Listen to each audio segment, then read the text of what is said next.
સુરેન્દ્રનગરના સરવાલ ગામમાં 25 લોકોના ટોળાએ 4 નિર્દોષ વ્યક્તિઓનું અપહરણ કરી તેમને 12 કલાક સુધી ભૂખ્યા તરસ્યા ગોંધી રાખ્યા।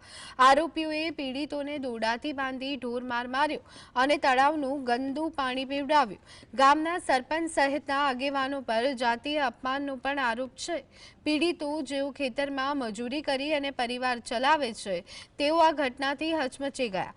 તેઓએ સુરેન્દ્રનગર પોલીસ વડા અને ડીવાયએસપીને રજૂઆત કરી, પરંતુ તપાસના આદેશ હજી સુધી નથી મળ્યા। આ ઘટનાએ સ્થાનિકોમાં રોષ ફેલાવ્યો છે।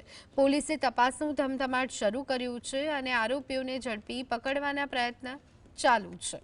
વાડીમાં ભૂંડડા આવ્યા હતા એટલે તગડવા ગયા હતા અમે અહીંયા તગડવા ગયા એટલે અમે 4 જણા ગયા હતા। અહીંયાથી 2 જણા રોડ ઉપર ઉભા રહી ગયા હતા।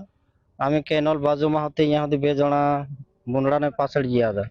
પછી 2 જણા રોડ ઉપર ઉભા રહી ગયા ને એને ગામવાળા આવીને પછી ડાયરેક્ટ એમને પકડી લીધા। પછી એવું કીધું કે તમે ચોર આવ્યા છો, એવી રીતે એમને મારવા માંડ્યા હતા। પછી મારીને અહીંયા પકડીને લઈ ગયા। પછી જેટલા ગામ ભેગા થતા હતા ને એટલે બધા જેટલા આવતા હતા બધા મારતા હતા। એ રીતે બીવરાઈને ચોરી માથે પાડી દીધી। બાંધી રાખીને પછી એ લોકોને પાછળ દોરીથી હાથ બાંધીને તળાવ કિનારે લઈ ગયા અને તળાવ કિનારે જઈને ગંદુ પાણી પીવડાવ્યું એ લોકોને।